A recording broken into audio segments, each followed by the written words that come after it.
afternoon. Um, my name is Kaustup Bandopathay and I work with Priya. Let me have the privilege and pleasure of welcoming all of you, first of all in Priya, and to the seminar on how to hide injustices for centuries, lessons from Indian public policy on sanitation workers. We have planned a series of seminars as part of our project called Engage Citizens Responsive City.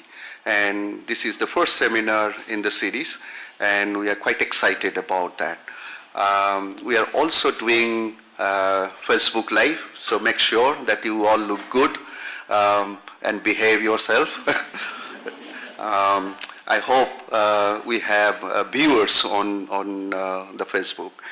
So the title that we chose, How to Hide Injustices for Centuries, Lessons from India's Public Policies on Sanitation Workers. It's a bit tongue-in-cheek title, but there is nothing sarcastic about it. The plight of India's almost 11 lakh sanitation workers neither can be hidden nor can be ignored. So it's not a sarcastic at all. The deprivation, discrimination, and the indignity of sanitation workers in India have existed for centuries. And despite having several laws, policies, and programs. So this, in this discussion today, we are going to explore that why this is so, and what can be done in order to address what one may call this wicked problem.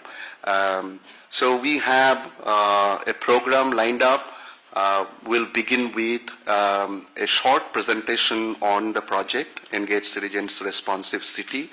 It won't take much time, but given the fact that you all are here and you know about Priya, but perhaps not fully aware about the project that we are doing in 3 cities, Muzaffarpur in Bihar, Jhansi in Uttar Pradesh, and Ajmer in Rajasthan. So based on the experience from these 3 cities, I would request my senior colleague, Dr. Anshuman Karol, who is the senior program manager in Priya, to make a short presentation on that. From my side, once again, you are most welcome, and thank you for joining us this afternoon. Later in the afternoon, we'll also show you a film prepared,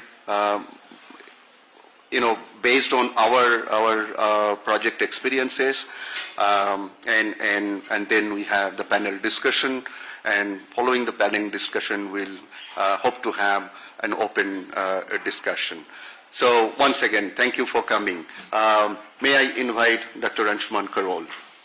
So Priya is established in 1982, and since then we are working closely with people, those who are actually marginalized, both in urban and rural areas. And we are closely working with urban local governments also, and especially after 1993, when 73rd and 74th Constitutional Amendment has happened, we took this responsibility to strengthen the capacities of the elected representatives of not only these urban local bodies and Panchayati Raj institutions, but also we took this opportunity to enable the citizens to engage with local bodies and demand their services and whatever mandate is given to these local bodies in both in urban and rural areas. So since 1993, actually, we are closely working with the urban local bodies, as I just said. And after this 74th Constitutional Amendment, our major focus is on capacity building and helping citizens to engage with these local bodies. So through our various programs and the processes which we are actually taking, using to enable these urban local bodies. So capacity building is one of the area, but participatory policy-oriented research is another important area. And even this program, Engage Citizen Responsive City, and whatever we are doing, various components of these programs, we are underdoing this participatory research and participatory policy-oriented research. And on the basis of our research, we are helping policymakers to enable the policies towards the marginalized and towards the local authorities with whom we are working. And the most important thing we are using is basically the community mobilization and awareness generation processes in various components of our policy research. Why it is important, today I'm not going into the entire details of what is our urban interventions. It ranges from capacity building to social accountability to enabling citizens to raise their voices. But let us look at what is the current scenario of India. If everybody, I think you know about we have almost 8,000 towns and cities which are divided into census towns and statutory towns. So largely the current regime after 2014 through various schemes, Swachh Bharat Mission or Amrut or Hriday or Smart Cities, they are largely focusing on 441 statutory towns in the country. And as you know that 31% of the Indian population is living in the urban spaces. Recently, this year's Niti Aayog's document says that if you take another definition, the holistic definition of urban, it is almost more than 50% of the citizens are actually living in urban places. And out of that, it's 2011 statistics, and 22% the urban poor, those who are actually living in 2,613 cities across the countries, which are actually reporting the slum population in those cities. So then what is the need of if we say that urban sanitation? Why it is important to talk about urban sanitation? Looking into the figures, after this Swachh Bharat Mission and Amrut scheme is launched, the entire focus of the government is to have India clean by 2nd of October 2019, and till date you can see that almost 4.6 million toilets, individual household toilets were constructed, and almost 0.46 million community and public toilets got constructed.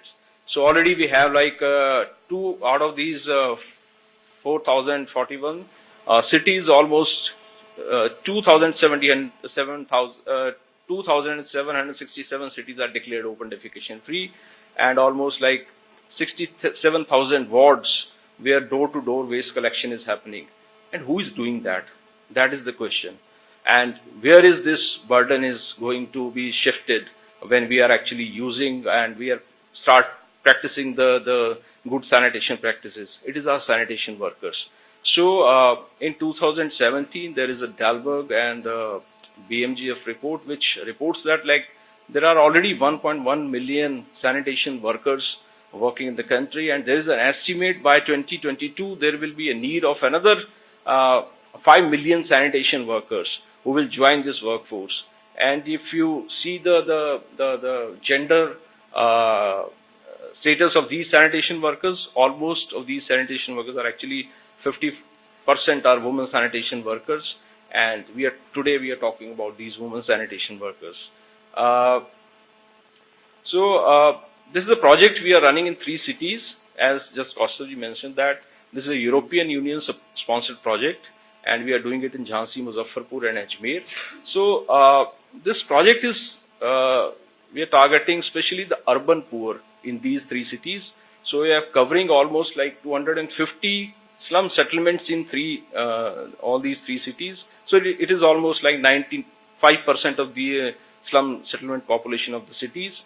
And we are helping these slum dwellers to organize into settlement improvement committees and start working for the development of their settlements. So primarily they are actually right now we are working with them to have safe sanitation services practices in these slum areas, and also helping them to engage with urban middle class, because that is very important. Generally, if you see that the slum dwellers in the cities are actually not only facing the burden of what services they are getting, but there is a actually dual burden they are actually facing, and this is primarily because of the attitude of the middle class and higher middle class towards these slum dwellers.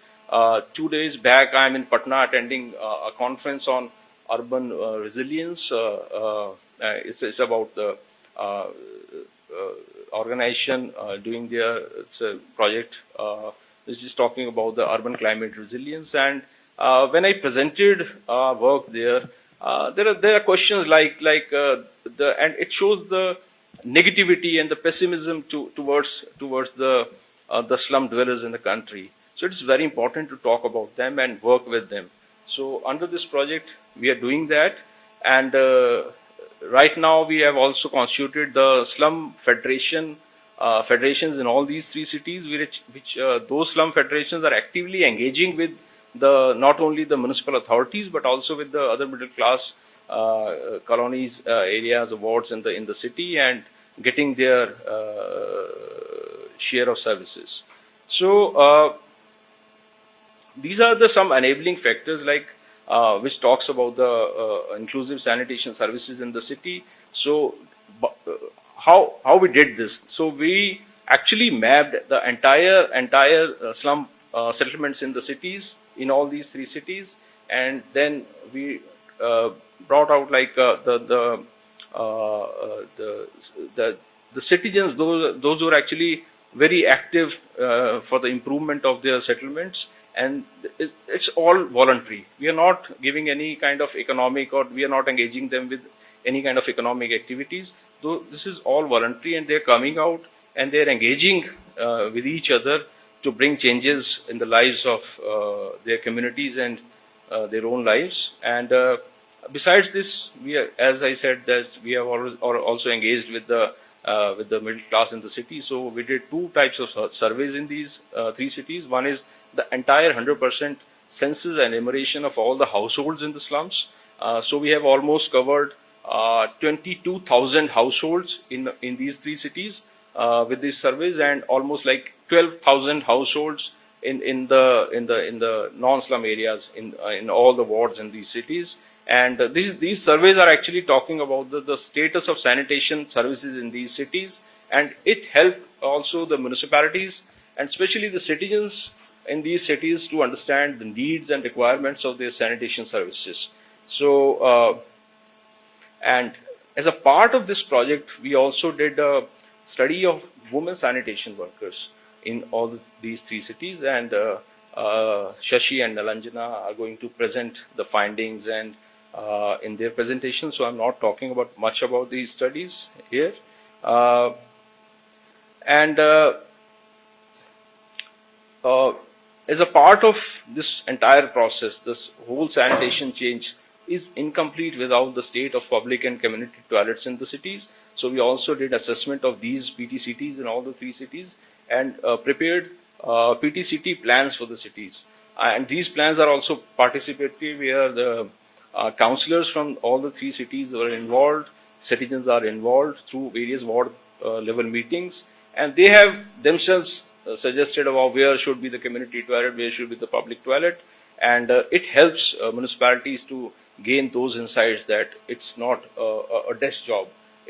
They need to go to the community to plan everything. So it's just a sensitization has begun, and we hope that by the end of this project cycle, we'll be able to achieve, and we'll be able to sensitize the not only the citizens but also the municipal authorities to be more accountable and more participatory in their approaches towards city sanitation planning. And continuous awareness generation and other IEC campaigns and efforts are actually part of the entire strategy of this project. So now, as you read in your folders, there is a concept note about, and what we are talking about today is about the when we are talking about this seminar, the learning objectives, the seminar objectives are informing policies and institutions to enhance the impact of laws, schemes, and policies regarding sanitation work and workers in India with gender perspective. So right now there are a lot of policies, but whether these policies are actually talking about the gender perspective in there, or are these policies are also talking about the plight of sanitation workers. So it is not that only we need to achieve the 100% ODF or 100% door-to-door collection or segregation of waste, but it is also important to have to think about these sanitation workers. There is a program by a National Skill Development Corporation where they have prepared the training modules and skill building activities for the sanitation workers. But as of our information till date, they have piloted it in 2-3 cities. But in our cities, we have tried our best to engage the municipalities to skill the sanitation workers. But it's very difficult to get into these municipalities on board, and they are not. They are very reluctant, and most of the activities when they are active and providing the safety gears to the sanitation workers is only till like from January to March when the Swachhata survekshanas are going on. So that is another reality. So it is important to talk about this. Then bringing together multiple perspectives of deterrence as well as scalable innovative solutions to address the challenges of sanitation workers. So the most innovative things we need to do in our work is, I think, we need to listen to them. We need to listen to their needs and their requirements, and we need to listen how to. They should also be part of the planning of the sanitation services in the city. When you hear Nilanjana and Shashi, will figure out like they are just doing their work without any safety gears, without any services they should have in their workplaces and all. So that needs to be a part of the whole policy dialogue, I think, and to create a learning and knowledge platform by bringing together researchers, policymakers, experts, and practitioners on inclusive sanitation services in the country. I think, and this is what we are doing right now, and we expect that through these seminar learnings, will help them to achieve what we are actually thinking. Thank you. Next in the program, we want to show you a short video documentation, and the film would sort of speak for itself.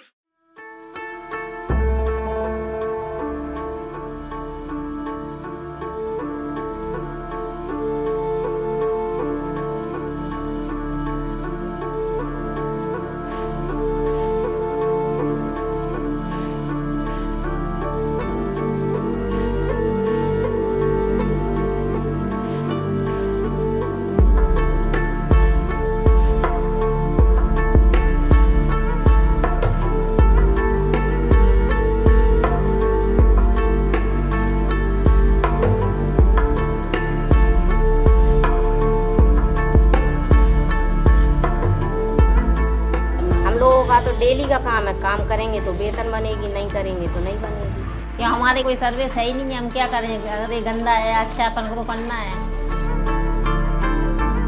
There are a lot of programs and policies that are currently talking about sanitation. Of course, Swachh Bharat Abhiyan is the flagship program that is looking into it. And most of these programs and policies look into aspects of sanitation such as waste segregation, mechanization and modernization of equipment, or infrastructure such as toilets. However, we were wondering, where does the worker factor in? The workers who are actually doing the sanitation work, and therefore we believed at Priya that for programs and policies to be able to better the situations of sanitation workers, it was extremely important to look into their lived experiences. And the only way to do that was the methodology of participatory research.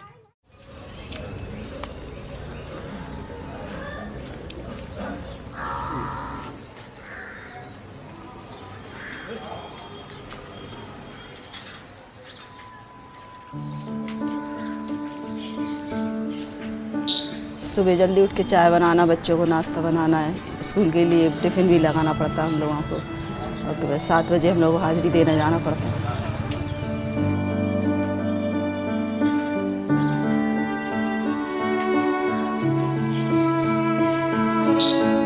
देखो हम लोग झाड़ू भी लगाते, और नालियों का कचरा भी भरना पड़ता है हम लोगों को, नाली भी निकालना पड़ती है, कचरा लगा है उसको भी भरना पड़ता है, भर जाती गाड़ी तो फिर हमें लगाने भी जाना पड़ता है कचड़े को।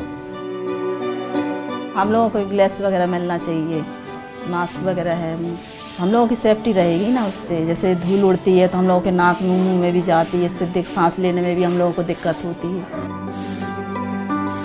मतलब समुदाय में परमानेंट नहीं है हम, अब हमें 15,000 कुछ ऊपर मिलते पेमेंट हमें महीने में, फंड कटता है। अब हमें ये नहीं मालूम कि कितना कटता है, वहाँ पता चलता है ऑफिस में जाके चक्कर लगाना पड़ता है।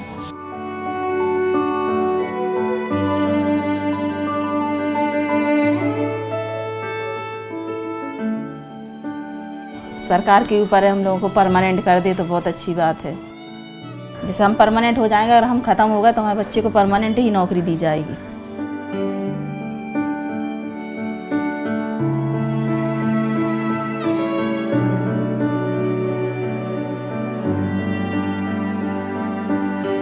We must look from the lens of caste and the patriarchy. When it comes to the municipalities where it gives the more money, there the permanent employment, male or more. When there is an individual dry latrine cleaning, there they get hardly 20 rupees to 30 rupees per month from one house. So less money, there 98% are women. So within the Dalits, another segregation that the women are most marginalized. जो आशा जी है ना, उनके पति expire हो गए तो उनकी जगह आउटसोर्सिंग पे रखा गया है उन्हें, तो उन्हें 7,500 रुपये तनख्वाह मिलती। उनके 4 बच्चे हैं, 3 लड़की हैं और 1 लड़का है। चला लेते, जो ज़्यादा खाते वो कम खाएंगे, सही बात है ना। अब काम तो पूरा करने पड़ता, क्या मुश्किल है, कुछ नहीं करने, आदत पड़ गई ना करने से। उठते पहले खाना आना बनाते, फिर ड्यूटी पे चली जाती, नाश्ता बना के लड़कियों को, तीनों चली जाती स्कूल, फिर 2 बजे आएंगे, नहाएंगे धोएंगे, खाना खा के फिर संध्या का काम शुरू कर देंगे। काम तो बहुत रहता है। क्या सपना है, जिंदगी इसी में निकल जाएगी, काम करते करते क्या करें। कोई सुविधा नहीं मिलती हम लोगों को, यही मिलती है अपनी ड्यूटी करते रहो, बस तनख्वाह मिलती है। कोई कुछ नहीं कहता, क्यों नहीं कहता कि सबको अपनी अपनी पड़ी, हम नहीं करें कोई और करने लगेगा, इसलिए कोई नहीं कहता है। परेशानी दिक्कत औरतों की थोड़ी ना समझता कोई भी। जब महीना चलता ना तो बहुत दिक्कत होती है हम लोगों को। टॉयलेट की कोई सुविधा नहीं है, घर आना पड़ता। परेशानी बताओ तो छुट्टी लगाओ, CL लगाओ अपनी।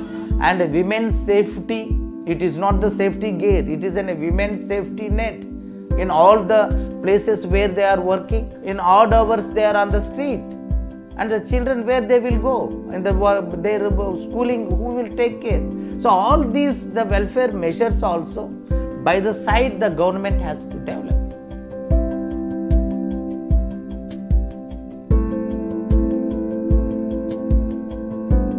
उनको ना तो कोई दूसरा काम मिल रहा है, ना सरकार की किसी योजना में उनको अभी तक स्थान मिल पाया है। उनके लिए वार्डों में शौचालय नहीं होते, उनके लिए वार्डों में चेंजिंग रूम नहीं होता है।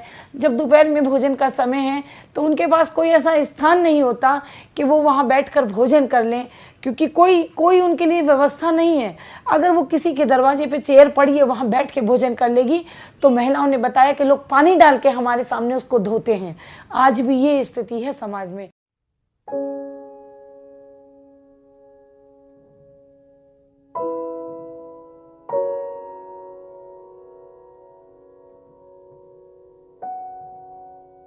जो सफाई का काम करते हैं उसको लोग बाग थोड़ा अच्छी नज़रों से नहीं देखते। मतलब अभी भी है कास्ट का जो वो है, कुछ लोग गलत शब्द भी कह देते हैं, ढंगी भी कहते हैं। सब यही कहेंगे वाल्मीकि जी के हाथ में कलम है, लेकिन इनको झाड़ू किसने पकड़ाई। तो अगर मुझे बोलने का उधर मौका मिलता तो मैं ज़रूर बोलती कि कुछ समाज के ठेकेदारों ने ही किया है। मम्मी मेरी एक्सपायर हुई थी, इस वजह से और नहीं कर पाई, मैं आगे पढ़ नहीं पाई मतलब। तो फिर शादी पापा ने जल्दी कर दी 12th के बाद। शादी के बाद मैंने ज्वाइन किया यही वाली अपनी सफाई की जॉब। उसके बाद हस्बैंड ने मैं चाहा कि मैं ऑफिस में लग जाए, पढ़े लिखे हैं, इस वजह से मैंने MS ऑफिस का कोर्स किया। 1 महीना हमने काम किया है कंप्यूटर पे नगर निगम में, लेकिन उसके बाद हमारे ही समाज वाले नहीं चाहते हैं कि लेडी करे मतलब काम। मेरा ये कहना है कि लोगों को अब अपनी सोच बदल लेनी चाहिए।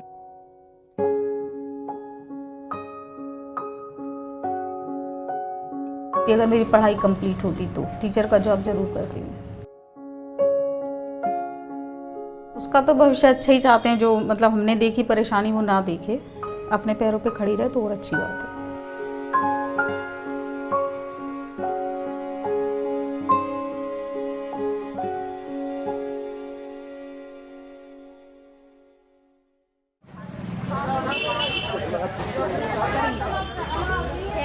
सरकार योजना तो बहुत अच्छी चीज़ चलाती है, लेकिन जब तक कर्मचारियों को बताओगे नहीं तो इसमें ज़्यादातर पढ़े लिखे लोग नहीं है कर्मचारी। तो ये अधिकारी की जिम्मेदारी है कि विशेष तौर पे जैसे आप हम लोगों से एक सुझाव पूछते हैं, उस तरह अधिकारी से पूछ सकते हैं कि आपको क्या दिक्कत है, आपके बच्चे पढ़ रहे, आपको हमसे कुछ मिल रहा है विभाग से कि नहीं मिल रहा है, कोई मतलब नहीं उनको।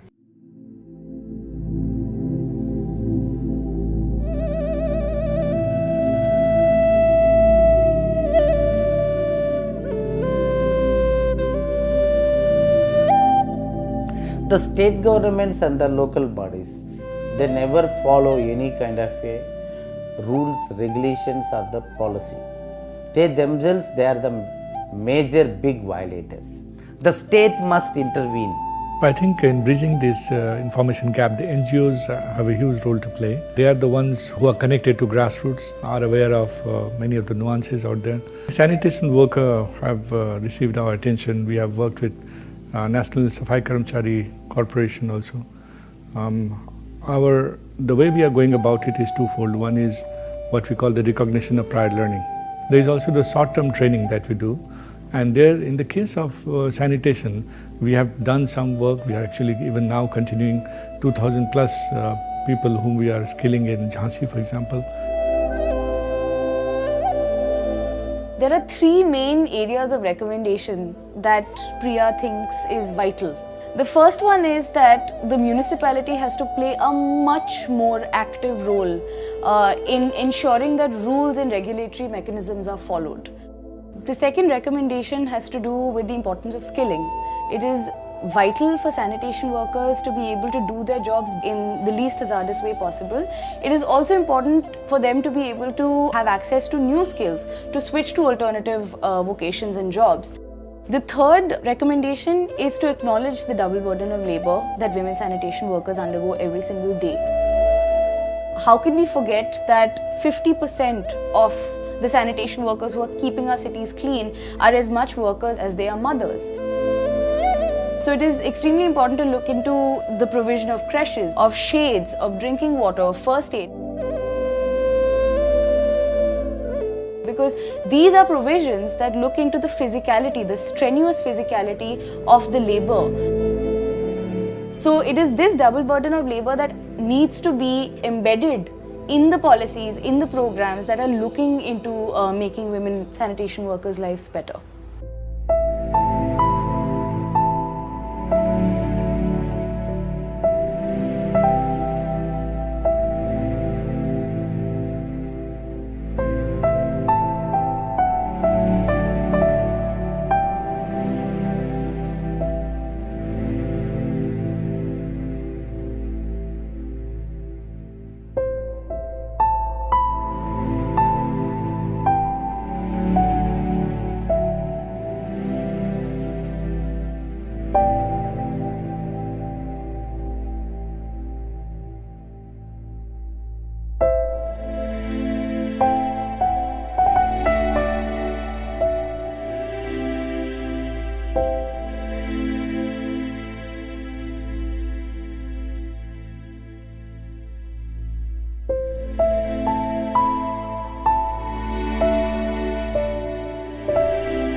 Thank you for putting together this excellent video documentation.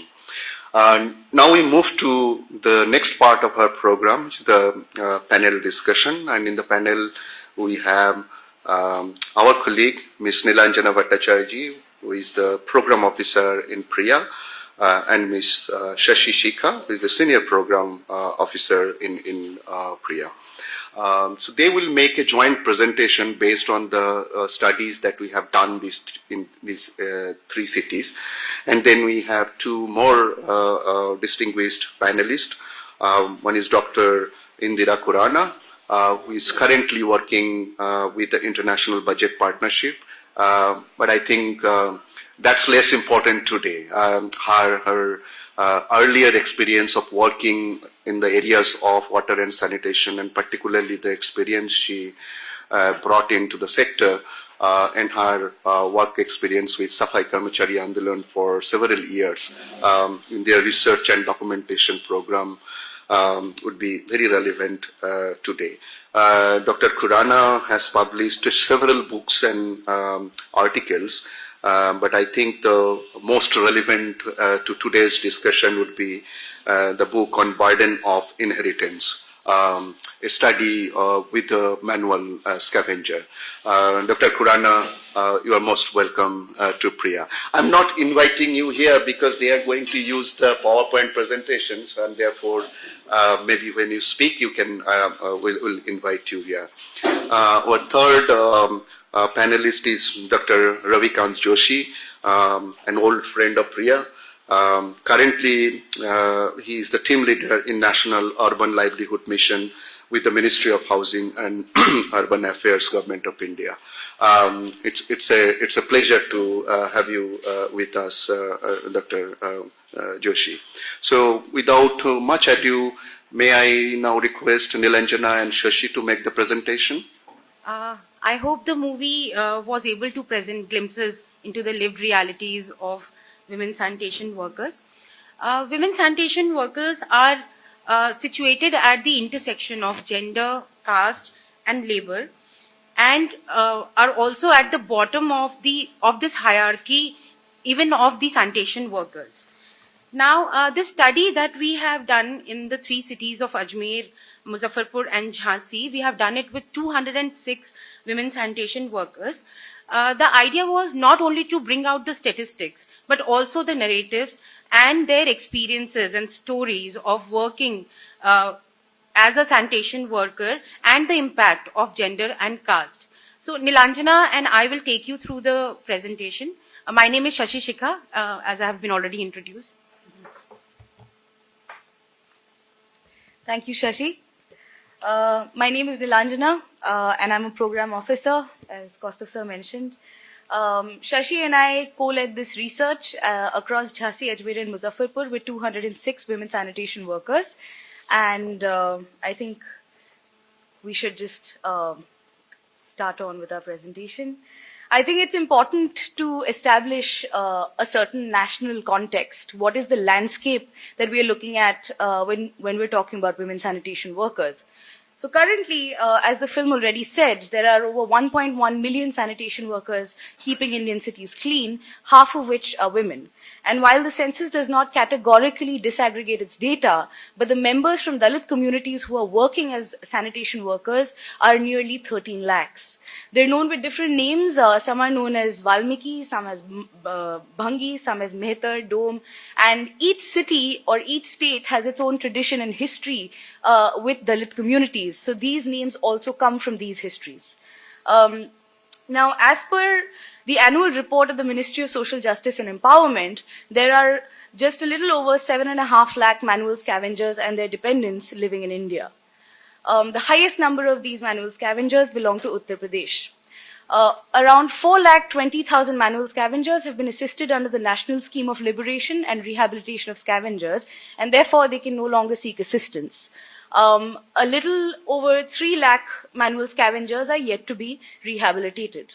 Now, according to the Ministry of Social Justice and Empowerment, there were 2 rounds of further estimates that were taken around manual scavengers, a survey on them, between 2014 and 2017, where they identified a little over 13,000 manual scavengers, while a much more recent report, which hasn't been published yet, but has taken into account data until June 2018, estimates the current number of manual scavengers to be around 53,236.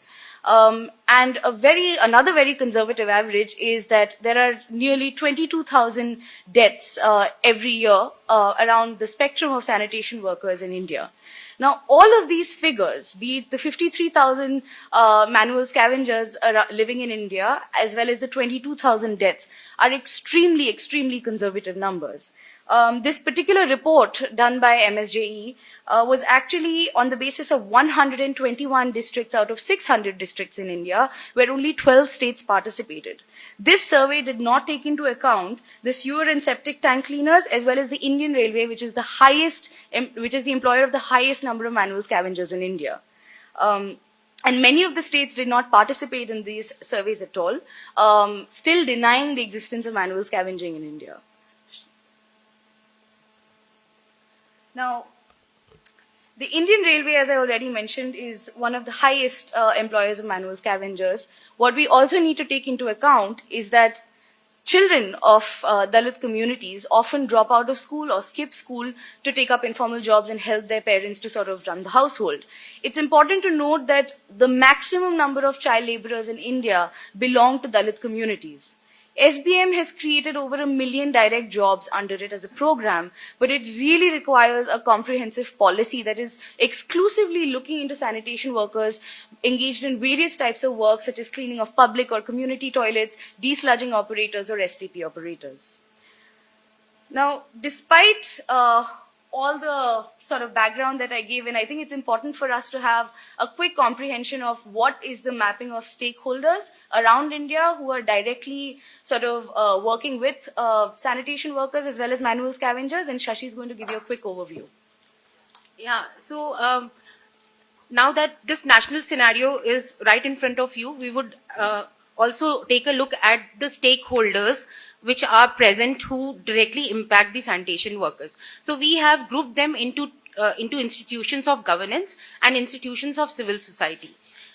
Now, women sanitation workers are directly employed by the municipal corporation at the city level. At the state level, there is Urban Development Department, Department of Women and Child Development.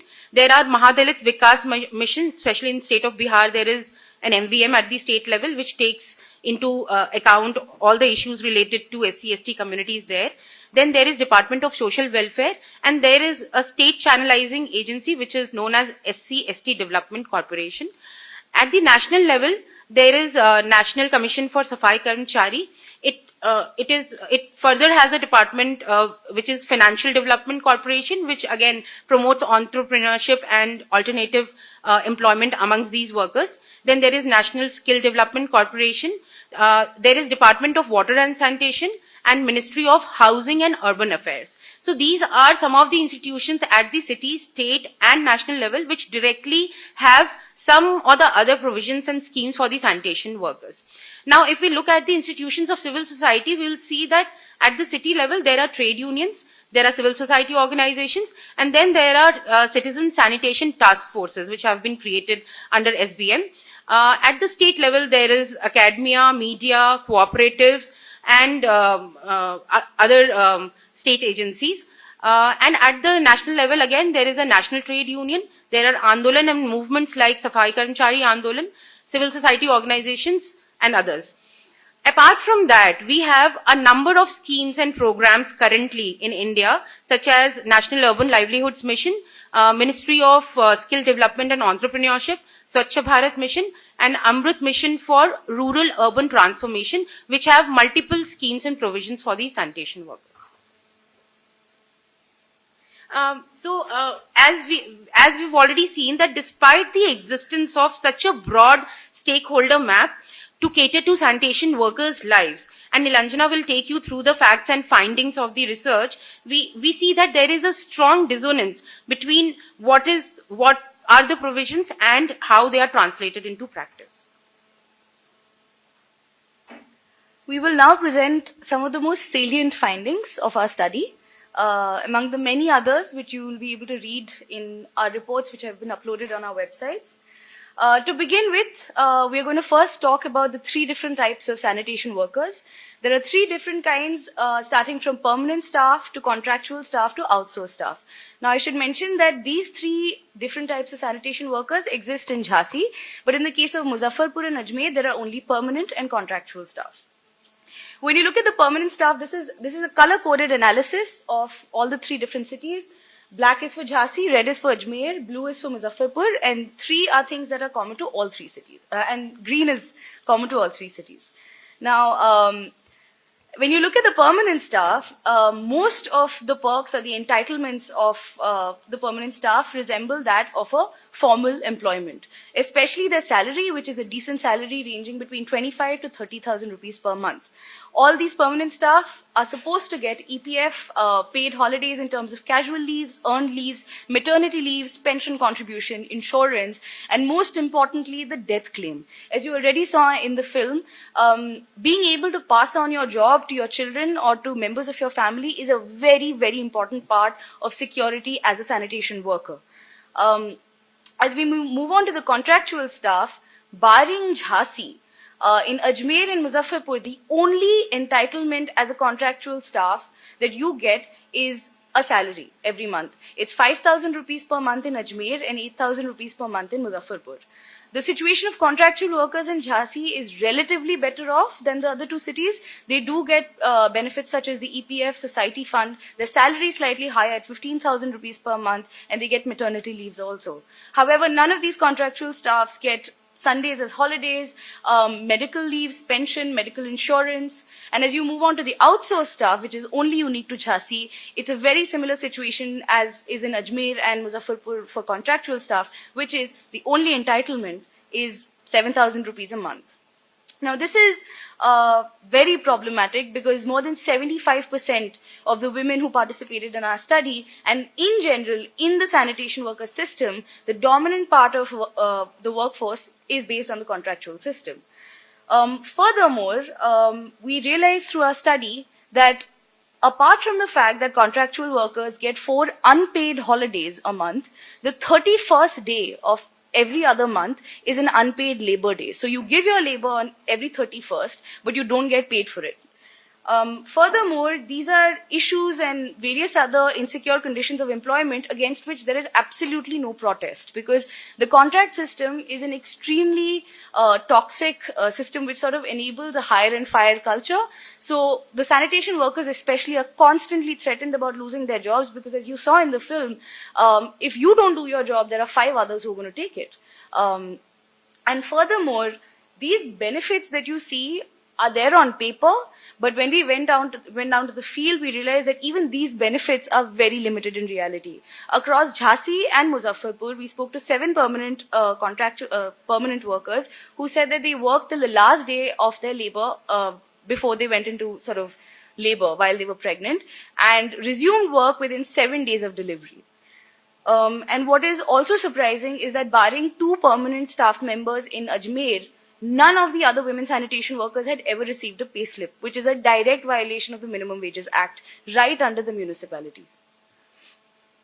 A final thought is that when you look at the pay grade of contractual workers and outsourced workers, this pay grade is in compliance with each state's Minimum Wages Act.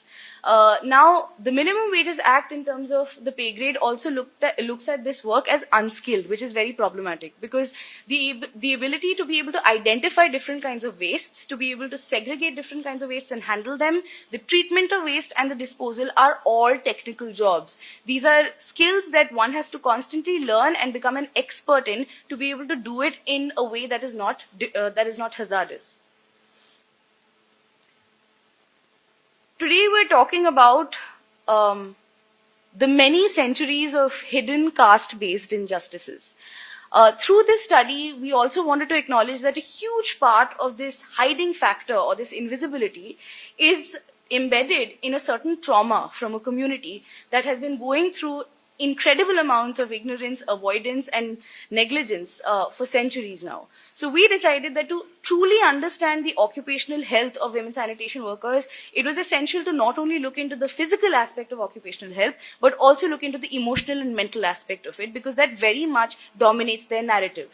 So as far as the physical occupational health is concerned, None of the women, except 2 permanent staff in Jhansi, admitted to have ever received any protective gear or equipment. The only time they receive it is when a VIP comes to the city and there's an inspection such as Swachhta Sarvekshan, and these are all farces where these equipment are either taken back, or even if they are left to the sanitation workers, they're of such terrible quality that they are much more disabling in the nature of work than they are enabling. None of the women have ever been given any kind of vaccinations to prevent diseases or infections. None of the women have ever received any kind of formal training before starting their job. They've learned everything starting from waste collection to segregation to disposal, and the ability to segregate and how in terms of, say, syringes in your waste, in terms of broken crockeries, in terms of glasses. These are all a constant accumulation of the kind of waste that they have to deal with every day. Despite this, there are absolutely no first aid kits available at the workplace, despite the fact that there are supervisors who are in charge of certain areas. And furthermore, there is no medical insurance that blankets all of these sanitation workers to protect them against different kinds of incidents and hazardous incidents. There are very limited places, especially in our country, which recognizes that there is a difference in a woman's body who comes to work. It is no less, but it is different. It is very essential to be understanding of the strenuous physicality of the labor that goes into a work like this. And so many women, more than 36% women, constantly told us that during their menstruation cycles, they sort of felt different kinds of discomforts, their head would spin, they would fall, and many of them said that when they have their menstruation, they constantly have thigh rashes, which hurt all the time, and there are 3 to 4 very hot months in a year, as we all know. So imagine having a job where for 3 to 4 months in a year, you are guaranteed to have burning pain in your thighs, but you have to march on, you have to work under the scorching sun, you have to walk for miles, and you have to carry a thela which is constantly stinking of garbage. That happens to be the reality of all of these sanitation workers.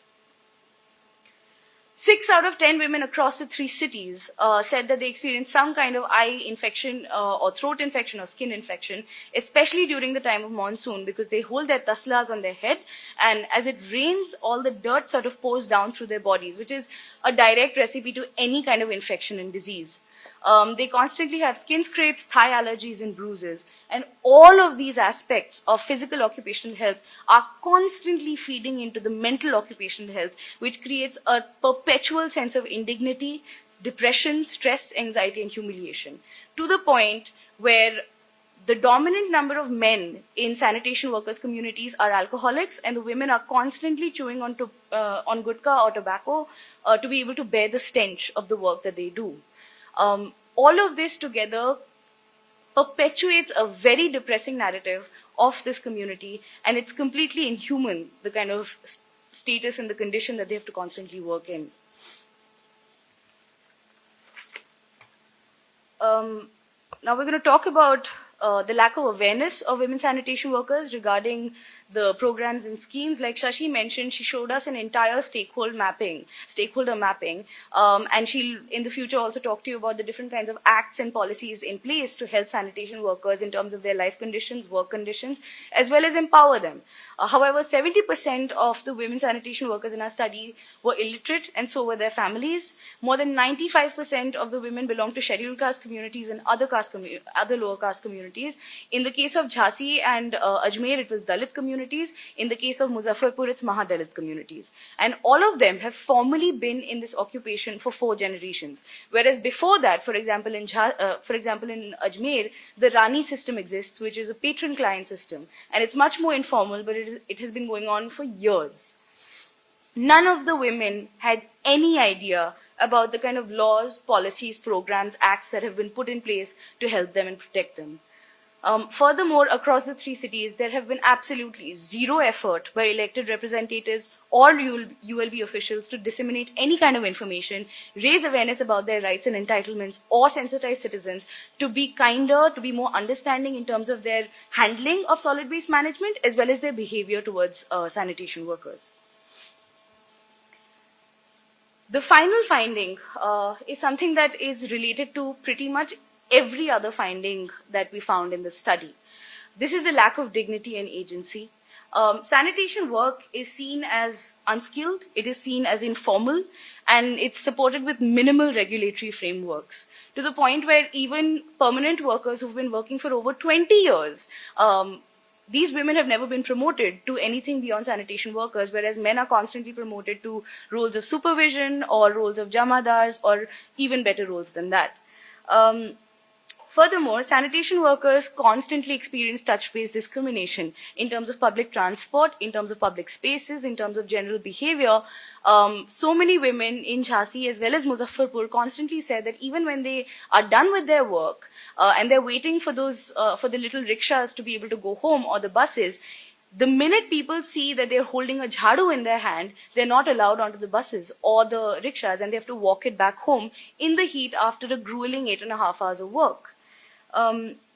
Furthermore, so many of the children of sanitation workers skip school, drop out of school, and even those, as we mentioned with the case of Neelam, even those who are the outliers, who manage to get education, say till class 10th or class 12th, or even degrees, don't end up getting jobs outside sanitation work and have to return back and assume this responsibility again.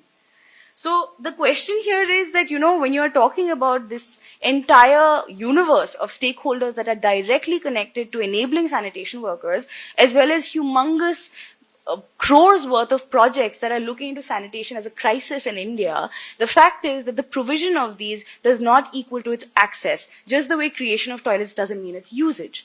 So we need to look at the question of agency versus access when we're talking about bettering situations for sanitation workers. And finally, one of the most interesting dynamics or a nuance that this study exhibited was that there is immense internal political dynamics within the sanitation community itself. So all this while we've been talking about these external sources of limitations, be it education, be it programs, be it general behavior of the wider society. But the fact is that there are multiple internal dynamics which are constantly deterring their empowerment. For example, when the Mayawati government opened up sanitation work to all castes, it ended up being yet another way of exploitation of these sanitation workers, wherein higher castes got the jobs and contracted out the jobs at even lower sort of salaries to sanitation workers from Dalit communities. So most of the country saw the protests by the sanitation workers against this as resistance, but it's not. It's not resistance, it's resignation, because such schemes and such changes also become yet another way of exploiting them in newer and newer ways. So it's not that easy to just open up their work or take away their work from them, which is going to sort of get rid of the caste barrier. The question is much more complex, and it's incredibly important to understand these dynamics to be able to capacitate policies. And one final nuance in these internal dynamics is that the question of gender and caste are also extremely linked in a very toxic way in these communities, where we saw, as through Neelam's case, that even a woman who's got a 12th degree, a 12th pass degree, followed by a training in computers, and got a job at the municipality as a technical computer assistant or something of the like, could not continue because her own community refused to let her, as a woman, as a Dalit woman, to do any other kind of formal employment job than sanitation work. So it's an incredibly intricate web of multiple factors, and I'm not sure how capable policies are to be looking into these internal sources of resistance along with the external. But my point is that this is where we come in, and this is where our conversations, our dialogues, and our reflections come in.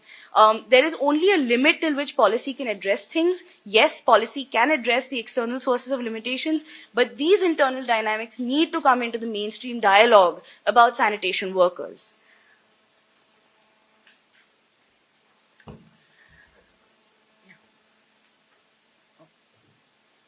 Okay, so now we'll quickly look at some of the recommendations. The facts and findings that have been presented to you, although they look dismal, if you look at the number of policies and schemes which are already present, that is even mind-boggling. So we have tried to come up with certain recommendations. Now, directly or indirectly, there are a number of schemes which are Prevention of Atrocities Against SC/ST Act, which takes into cognizance any discrimination or violence against the Dalit communities. There is a PEMSAR Act, which eliminates manual scavenging, and it also promotes alternative employment opportunities for these people. Then there is National Commission for Safai Karmchari Mission, which again is a mission. It is a commission which is constituted to enforce safety, health, and also scholarships for the dependents of the sanitation workers, as well as promote entrepreneurship. Then again, NSKFDC also gives out loans for the same. Then there is SC/ST Development Corporation, Mahadalit Vikas Mission. There is also Green Skill Mission by National Skill Development Corporation, which has designed qualification packs and number of training programs for sanitation workers. Then there are provisions under NULM and also Swachh Bharat Mission. However, at the municipal corporation level, there is no convergence of these schemes. So, although there are no, as we have already shared with you in our study, that there is no health benefit or insurance for these workers. But amongst these schemes, there are a number of health and insurance benefits for them. So there is a need to build convergence with these schemes at the municipal corporation level. At the same time, why these schemes are not accessed despite being in place, there are multiple reasons for it. One of the reasons is that there is no information. As Nilanjana has already shared with you, more than 70% women are illiterate, so they do not have any information. And secondly, they do not know how to access these schemes. Thirdly, all these sanitation workers reside in informal settlement areas within the cities. Now, that also means that they do not have residence proof and other important documents like birth certificate, etc. to access these schemes. And therefore, there is a need for municipal corporations and civil society organizations to conduct awareness generation. Secondly, again, in our study, a lot of stories were shared wherein the children of sanitation workers are 10th pass, 12th pass, and even have graduation degrees. And they have not been able to find any job outside of sanitation work. And even when they have tried to find jobs in hospitals or schools or in business houses, the only work that they have been given is that of jhadu, pocha, or cleaning. And the thing is that the current education does not cater to the needs of these children, and therefore there is an immense need for providing technical education for them and to also promote adult literacy amongst these women. And this can be facilitated by NSDM, NULM, NCSK, NSK, FDC, etc. Now, again, as we have already talked about the contractual system of employment, how it increases the vulnerability of these women workers. Now, in the current political economical scenario, where the permanent jobs are not created, we will have to live with this contractual system of employment. But what is really important is to design enabling contracts which have provisions for leaves, which have provisions for maternity benefits. Our study actually brought out stories wherein women sanitation workers have worked till the last day when they started having labor pain and resumed their work after 6 days of giving birth to their children. So it is very important to design enabling contracts, and this can be enforced by MHRD, MWCD, DWCD, etc. Now, it's a common knowledge that there are provisions and schemes for safety gears and other things. However, their enforcement is not to be seen anywhere. Even if around us, if we see our Safai Karmcharis, they do not wear mask or a dress or a uniform or shoes or whatever. So there is an imminent need that these provisions are enforced. A written contract is given out to them. ESI or health insurance is made mandatory for them. A lot of cases have also come up saying that even if we provide safety gears to the workers, they will not use it. Well, they will not use it because you don't give training to them. And even when you give it and it is torn off or it is lost, then you do not replace it. So there is a need to take into cognizance about these things, and penalizing the contractors for non-compliance is also a must. And some of the institutions which can facilitate this are Labour Commission, Ministry of Social Welfare and Justice, and others. Now, roads are the workplaces of these sanitation workers. Roads, public toilets, dump yards, or the landfill sites, which are usually outside the city, are are the places where these workers are prone to cuts or accidents. However, none of the places in all the 3 cities have any first aid kits or drinking water or toilets. And municipal corporation has the responsibility of ensuring them. For instance, in case of Muzaffarpur, all the sweeping activity is done by women alone. Now, these women have been in the employment since 20 years or more, and despite that, they have not been promoted, despite having eligibility of 10th pass or having an IT skills. They are not given any role as supervisors, and municipal corporation must take this into cognizance and promote them. Apart from that, in our study, we also did a time chart analysis by shadowing women sanitation workers on while they were at work. And we found that all these women sanitation workers work up to 17 hours in a day. They shoulder multiple burden of work. So 8 hours of work, municipal work, but apart from that, they also do care work. They are into intimate labor. There is affective labor, relational labor, multiple forms of labor, and this is not recognized at all. And therefore, academia, media, they have an important responsibility towards advocating this. A final recommendation is that there are evidences from countries like Malaysia and United States of United States of America, where they have a ministry or a department dedicated to ensure occupational safety and health of the workers across the sectors, organized or unorganized. In India, it is only enforced in 3 sectors: for factory workers, mine workers, and for construction workers. So there is an imminent need that one legislation is enforced, and of course, Ministry of Social Welfare and Justice can do this.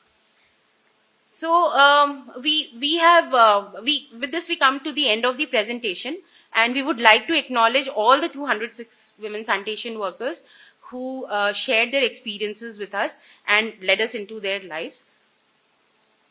I would also like to thank all of you for listening to the stories with us today, and I have a very sincere request. We have tried to create 2 kinds of documents out of this study. One are factual, report-based, but the others are very creatively packaged knowledge products, which are easier to understand, such as this film, and much easier to talk about and spread around our networks.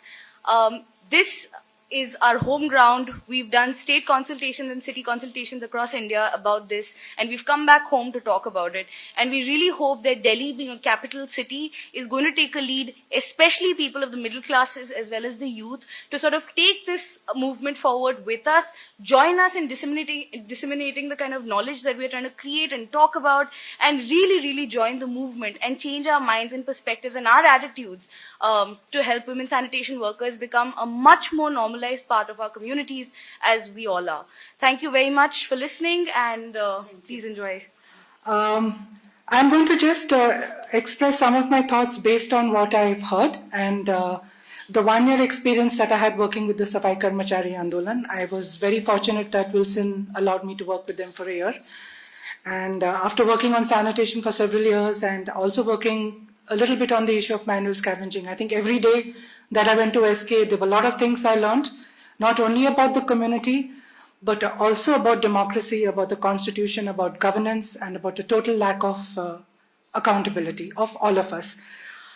So I'll start by saying that we made several references to the middle class, and I hope the middle class really gets its act together and becomes more sensitive, because it's the same middle class, all of us working women. If we didn't have people coming from the slums and working with us, we would not be able to do our work. That's one.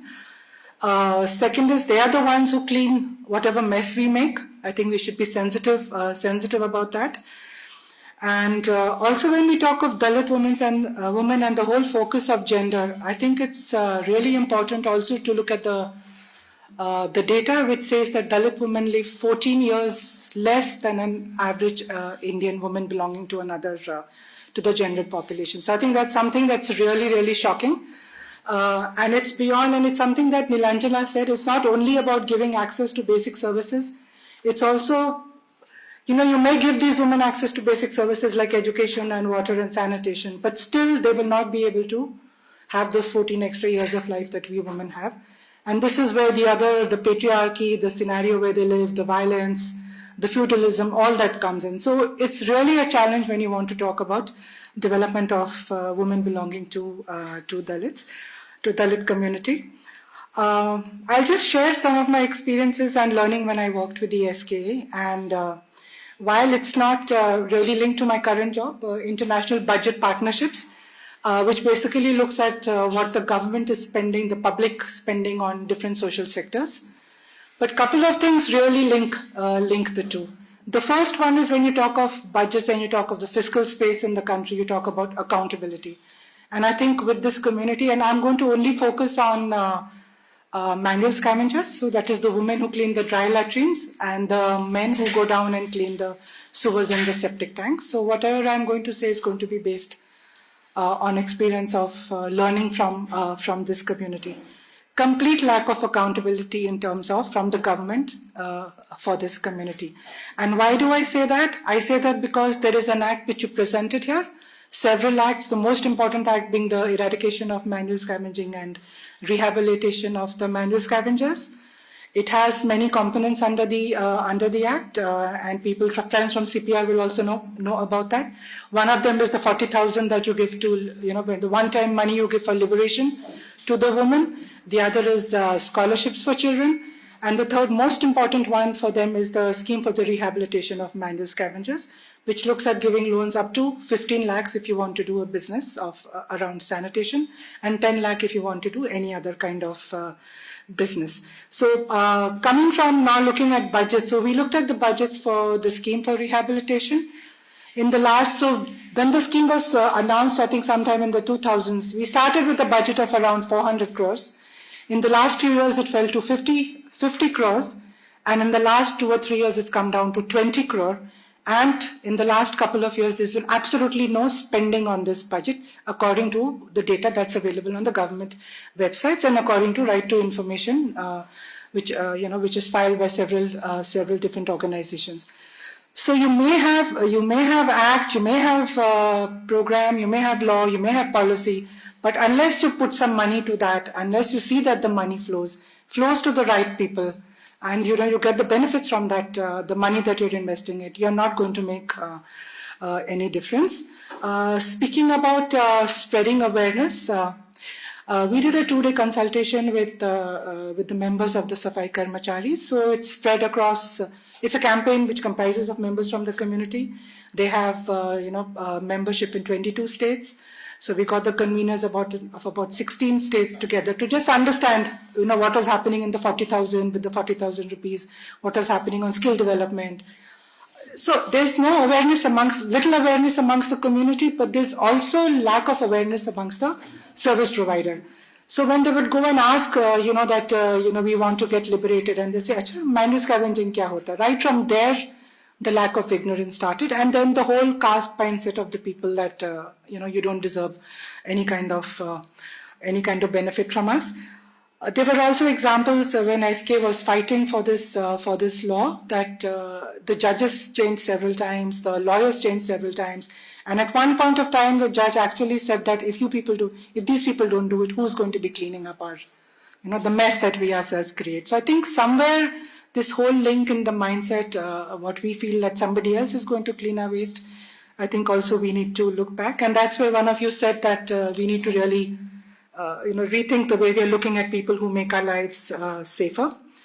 And also the number of sewage and septic tank deaths that are happening, I think in the last 1 year, one person has lost his life almost every 5 days in India. There is a compensation of 10 lakhs in case a person loses his life. The way to get that compensation is really tedious. If you look at a budget, there is no budget for this, for this compensation. So if there's a lot of hype in the media of its death caused by, say for example, there were 4 deaths in Taj by Vivanta in Delhi. So immediately the Taj group came over and gave the 10 lakh compensation and things like that. So it's this way that the people, that the government or a private party may give the compensation. There's no institutional mechanism for this. And that itself leads to a lot of gender issues as well. So while the men have lost their lives, But the women, the kind of the social the challenges they face, we all know what happens to a woman who's alone, who's poor, who comes from a particular background. How does she manage with her children? The kind of predatory environment that she lives in. Suddenly, if she gets compensation, everybody is your relative. So there are a whole lot of things, social issues, which I'm really glad some of them you all picked up in your study.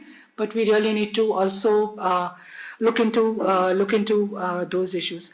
Getting the loans is also something which is very which is tedious. So this NSKDC has given this job to banks, and the banks are really reluctant to give loans to these people because they want certain kind of documentation, which is also raised by both of you, saying they don't have that kind of documentation.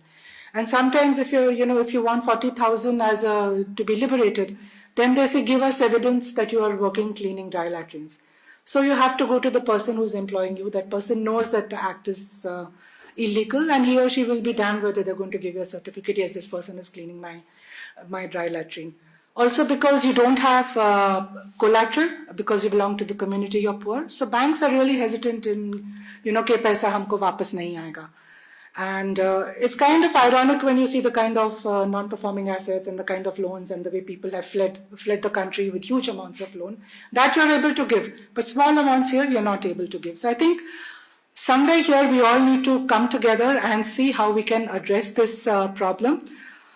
And also the way the policies are made and the compensation is made, I think we need to take the community into account. They may not be educated, but they've, like you mentioned, they're in this for more than 4 generations. They actually know the system. They know what they need. Let's sit with them and see what they want, what's the kind of budget they need if they want to really rehabilitate themselves, and then come up with a program that is acceptable to them also. And I think one of the last points I want to make is the whole moral corruption that is there around this issue, because we don't really have a correct figure of the number of people who are engaged in this practice. So constantly you're having survey after survey, and the last survey which the ministry approached SK to help them in conducting the survey, because SK knew where the manual scavengers were living, etc. They would say the people live here, they would do the survey here. In certain states, they would say, please don't say that there's so many number of manual scavengers. Upar se, this is all being recorded, but upar se, basically PMO se aaya कि गुजरात में आप बोल नहीं सकते कि manual scavenging है. And previously, Chief Secretary after Chief Secretary has come and said that in my state there is no manual scavenger. So if you're not admitting to the scale of the problem, you're not able to even, from my current perspective, I'm not able to actually budget how much money is needed for the rehabilitation or for their skills or for their liberation. So I think at one point of time, we just need to take it on ourselves and say, okay, this is something that happened. We need to identify the number of workers that are there, get a true figure, and then go from there. Even the minister has responded in the parliament, and this is there in the minutes of the parliament discussions. He has said that we have liberated 94% of manual scavengers, but he's left out more than 90% of the people who are engaged in the practice. So what kind of data you're giving, what kind of numbers you're giving, so let's be honest with ourselves, and let's first admit that there's a problem, and then let's see that we find ways to address the problem. Surely it's something that's not that difficult. And lastly, I'll just speak because we said about sensitization of the middle class. So SK had organized a Sanitech forum in October in the amphitheater of India Habitat Center. And so they had these women had come from different states who had lost their husbands or their young sons to sewers and to cleaning sewers and septic tanks. And SK has now started forming enterprises, which are completely by this community. The management is in the hands of this community. And woman after woman, she was not able to express her problem. They had lost people in 2004, they were still crying. But so many of them said, okay, we want solutions so that other people don't face the life and don't come on the streets like we did. So look at a community there which has nothing, wants to see that nobody else suffers the same fate that they have, and look at the rest of us. So I'll stop there, and I think once you start working with this community, there's whether you're in a particular organization or not, you just feel you're with them and you want to do something to help them. So thank you for this opportunity. Thanks to Priya for calling me. In fact, it's after 12 years I'm coming in this building. I remember staying in April 2006 in this building, in the guest house, when I conducted a workshop for Priya volunteers. You were there, and our friend Sanjukta was there. I'm going to speak in two parts. One, this presentation is there. We are BMJ funded technical assistance group to the ministry for National Urban Livelihood Mission. And one of our main mandate is to work out the convergence, with the thing which was talked into this, convergence between the National Urban Livelihood Mission and the Swachh Bharat Mission.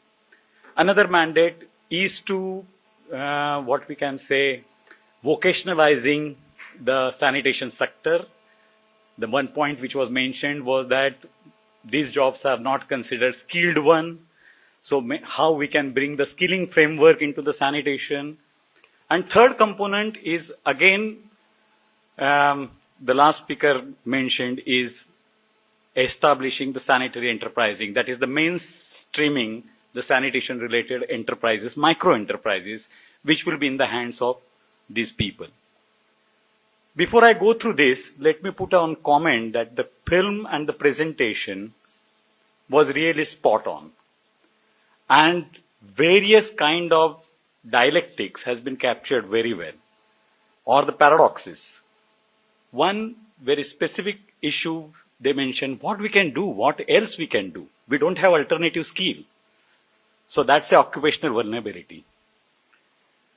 If I leave it, there are other 5 people to do it. It's the occupational vulnerability. And the two things, external stigma, pressure, and the internal strife from the society or the community itself, it's a social vulnerability. And both resulting into economic vulnerability. So what is at the base of it is a poverty, is a occupational vulnerability, is a social vulnerability. So the causes which were identified were spot on. And most of you must be knowing them, because a lot of written on that. But they have brought in more evidences, more narratives, and more clarity on it. So 3 cheers to you people, and a very good presentation and film, which is spot on. It should be shown widely to everybody. But the solutions are not that linear. Solutions are very complex. Because as a country, as a whole, and as a society, we are at a cusp of very paradoxical, what we can say, paradoxical trends. And we will have to overcome that. For example, doing the mechanization of the sanitary work. I am not confining my talk to the only manual scavengers or to the gender issue, which is there. What Wilson said, women are the marginalized among all the strata. It's true for the middle class, it's true for other, and it is more so in case of sanitary worker woman. Also, I'm not keeping it to the FSSM only, but sanitation as a whole sector, and within that, if we have to do away with the manual scavenging, take an example of a railway. If railway goes for all its train bio toilets, how many people will become jobless? Do we have that human element or the reskilling program, alternative reskilling program? Similarly, sewer work, it's dehumanizing work, and we are pushing for the mechanization. But the mechanization itself is going to first X the jobs for these people. Somebody said about the middle class. We are not, but we all belong to the middle class and higher middle class. Today that person doesn't come. And what are the opinions? If we'll do another survey, which you should do, of middle class perception, out of 100, 90% people will say that these people are not doing work properly. They are unproductive. Correct? So as soon as, so we have so many paradoxes that on one side, if we want to take them out of this business, we want to improve the dignity, we want to improve the mechanization so that all these issues go down. But at the same time, that one statement which that lady said, that if I say no, 5 people are there to take that job. And where are those for those 5 people job outside in other place? So it's a big entire issue of creating the jobs in the entire economy. Beside that, here it is a double wage whammy, wherein you have to reskill them. And then there are internal, and she mentioned one that during the Mayawati government, when sanitation sector was open for all the caste, some higher caste people got the permanent jobs and then they re-employed. It's true, but it's not true only with the higher.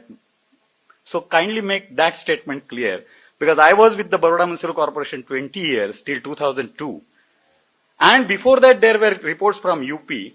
As soon as you get into the permanent job, he will re-employ person from his community and exploit him. Therefore, I said the ground realities, the problems are known, but the solutions are not linear. That exploitativeness, and today we are saying, say, we will establish the micro enterprises. Who will work among that micro enterprises? Some of them will become the entrepreneur from this community, or some have become already entrepreneur. But will they take care of their own brothers and their community fellow while getting this job done? So as soon, and then on one side we are saying, as you rightly pointed out, that permanent jobs are not getting created. Yes, that's the fact. And no government has now that liberty of going for the permanent job.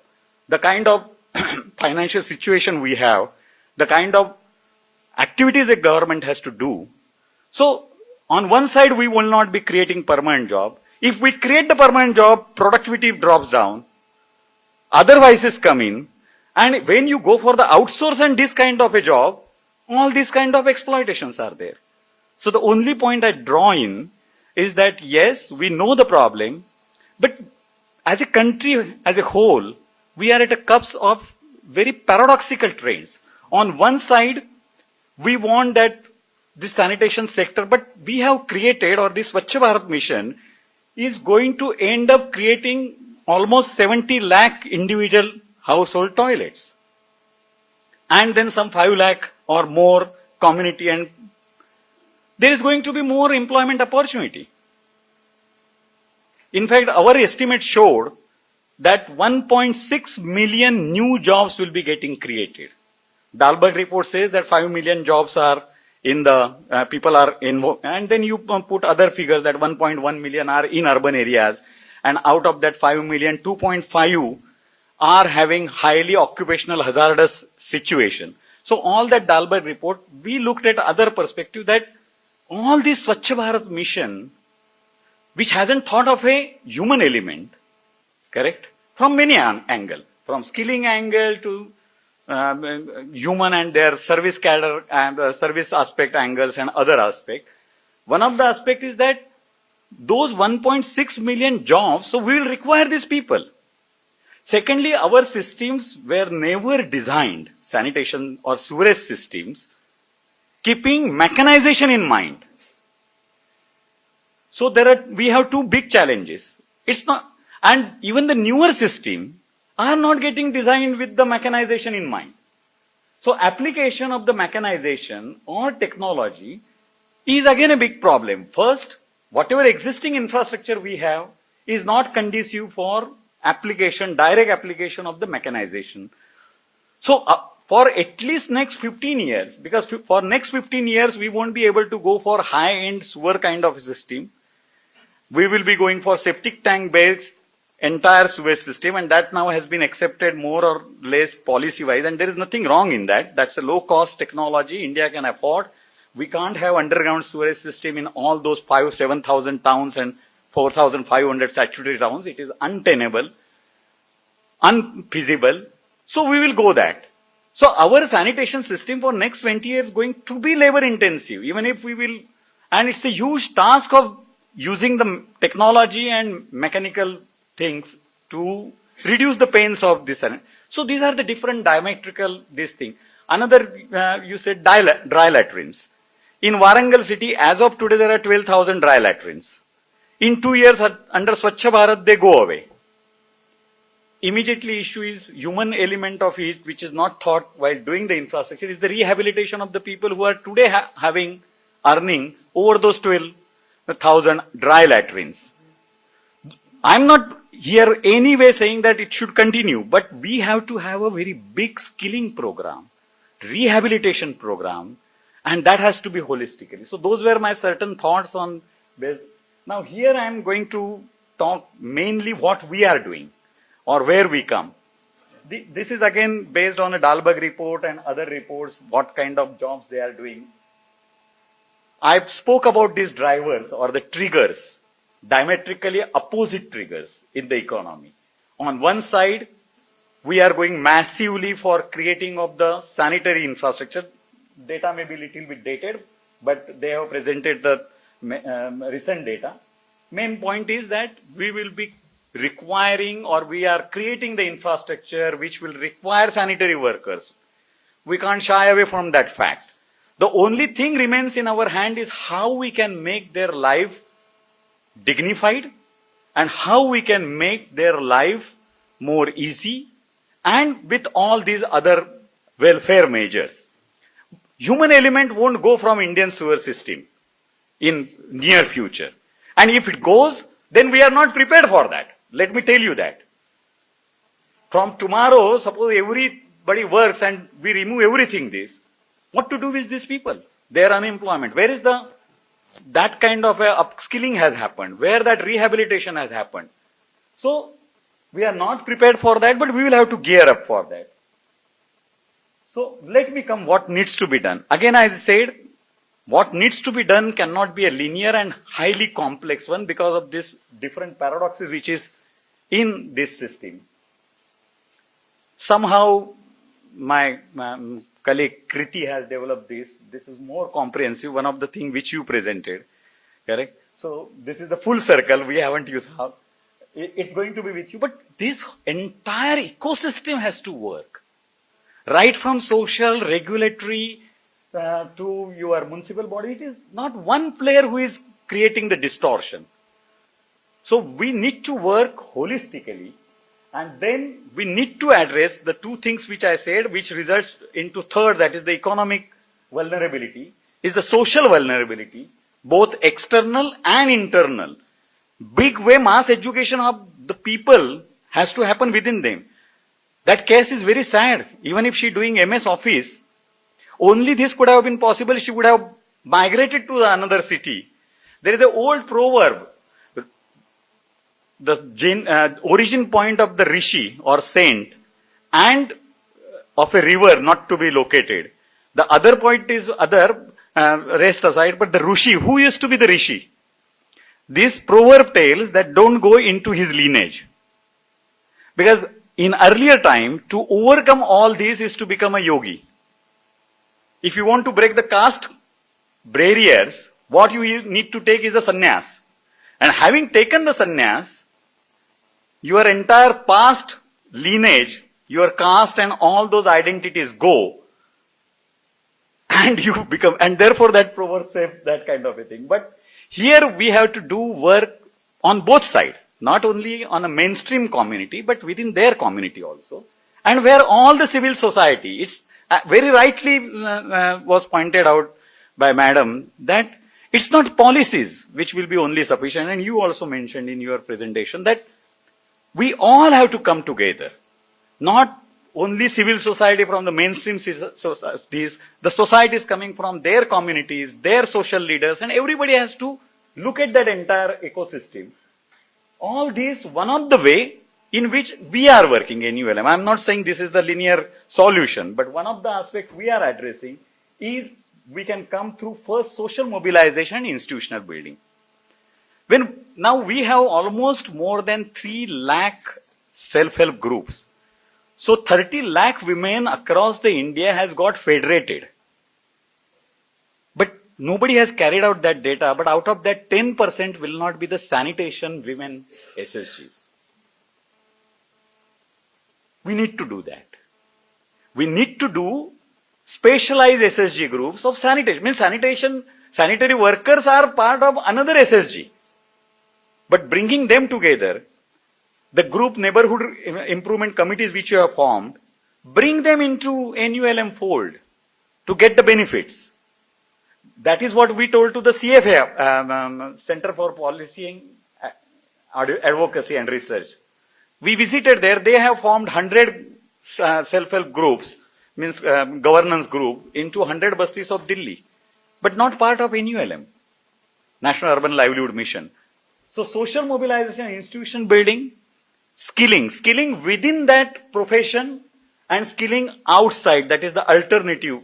And therefore, NSDC, you said, but exactly our team is working and we have developed 3 QPs, and incidentally, Anupama, our skill expert, just came from the NSDC because there was a QRC.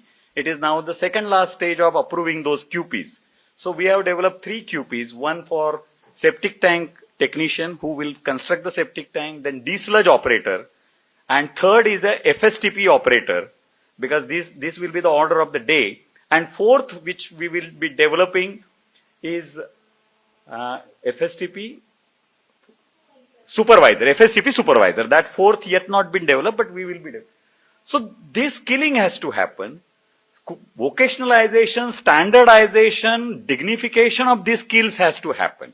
So they will be forced to change the definition that this is not an unskilled labor, it's a skilled labor. And for that entire process has to happen.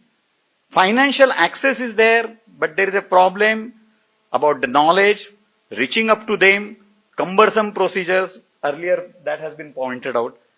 Technology, we will have to use it very judiciously. Because technology should not create a problem of their livelihood itself. Correct? Finally, entrepreneurship, access, and all these 3 components are under the NULM.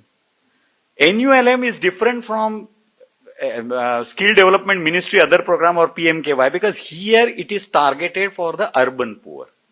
Urban poor legitimately can claim right for skilling under the NULM. Urban poor women, and even now guidelines have been amended, sanitary main worker also can be federated. Their group enterprises can be formed and they can take the 10 lakh rupees loan. NSKFDC loan may be difficult, but here it will be possible to take, because we are working on easing out the guidelines and procedures and all that. So somewhere this has to happen. Of course, as I said, it's not a direct one-to-one linkage. We have brought out this conversion guideline. It is there on HUPA, what we can say, website. You can put it, you can go through it. Basically, we are trying to say that Swachh Bharat Mission is creating the infrastructure which would require a skilled manpower or skilled sanitation army.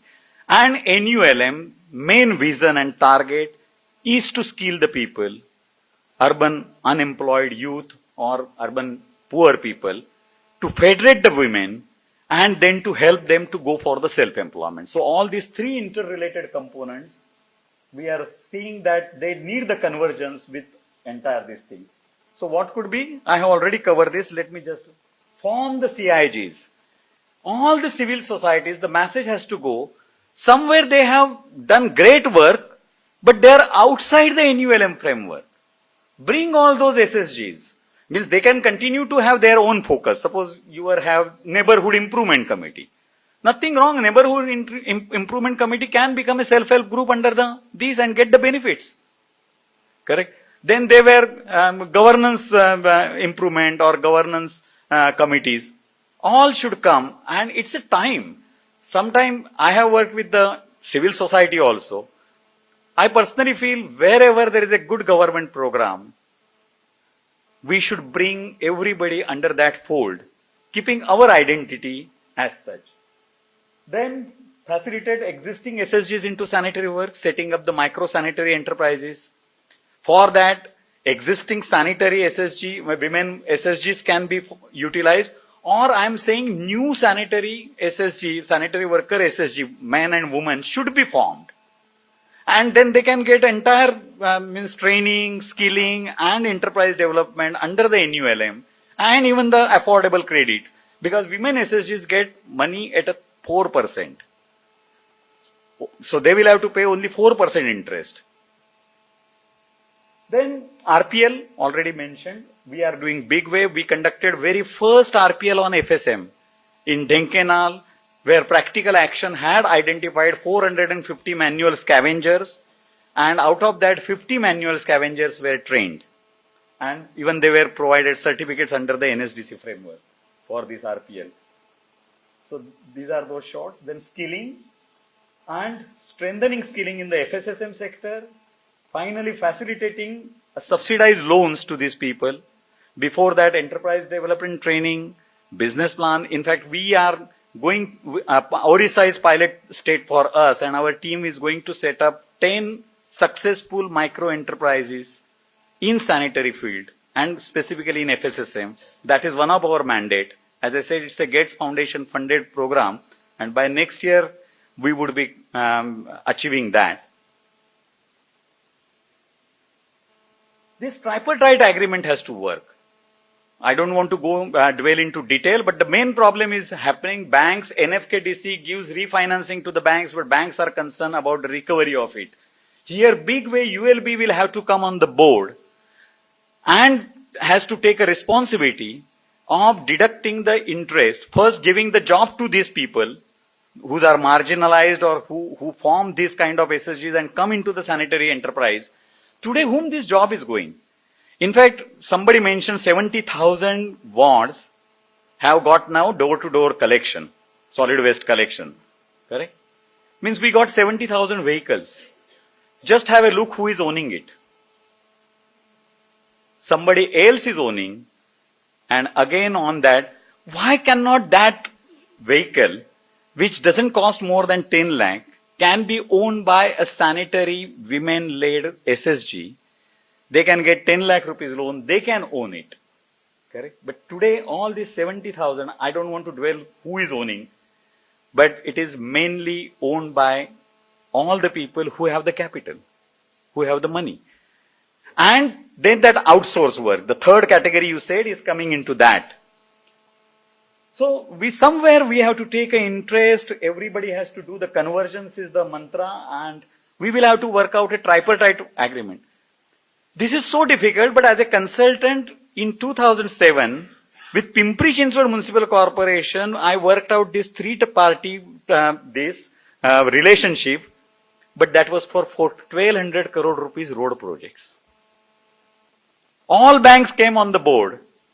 No PPP player was ready to come because even in today, financial risk in municipal infrastructure PPP cannot be transferred to the PPP player. So we took the management contract, and who provided them the finance? Municipal body, that is Pimpri-Chinchwad Municipal Corporation, agreeing to the bank that you extend them the credit, we will deduct interest and the installment from the payment which we will be making to the contractor, and we will pay to you. And that happened, and Pimpri-Chinchwad got the 1,200 crore rupees roads done at a minimum possible cost. But it is not working for this. It can work, and we should make it work. And then finally creating the access. We are working on the CLC because our NULM provides city livelihood centers. Though they should act as an aggregator for these all marginalized sanitary workers and the self-employed micro enterprise which will come in future. So these CLCs need to be activated. Our colleague Kriti is working seriously on that, and we hope that in one year time we should be able to make them operational in a better manner, and this will come through. So thank you. Thank you for patient listening, and thanks again to the Priya for calling me. Thank you to all the speakers and reflections. For my own personal learning, I guess, I picked up 3 reflections. One is definitely Indira ji has been talking about, which is enforcement and accountability. And the very fact that we have well laid out institutional architecture, but perhaps the internal sort of, accountability mechanism is not in place. Therefore, some kind of institutional study is required to understand where are the gaps and who is sort of, in a way responsible within an institution and where buck really stops. Having said this, I guess there is a role for civil society, citizens, and particularly, let's say, progressive, open-minded, liberated middle class, where they need to come forward and address this issue as well. And therefore, an opportunity for institutionalizing social accountability mechanisms in that. So I would rather see the accountability from both the institutions as well as from the society. My second point is, I think many of your reflections pointed out the contextuality or making it context specific and amenable to customization, whether it is the size of the boot or whether it is the size of the loan. That needs to be understood in a particular context, and particularly because there is a sociology behind this entire sanitation movement, we need to understand that the intersectionality of what was sort of today's discussion, caste, gender, and the work. Sort of how do we understand these three things together, not necessarily only gender, only under sanitation work or caste hierarchy. So that customization and contextualization is very important. My third reflection is around the area of what we call maybe informed, facilitated free choice. What I mean to say that whether I want to be an entrepreneurship, it has to be decided by me. State cannot decide, or any other civil society organization cannot decide whether I want to be an entrepreneur or not. But what state can do, what civil society can do, provide information, provide opening up opportunities so that I have a free choice that what I can do. So in the name of doing good for the sanitation workers, it should not be a state imposed program or civil society imposed moral thing. So with this sort of three reflection, I guess let us close this wonderful discussion this afternoon, and thank you so much for joining us this wonderful discussion.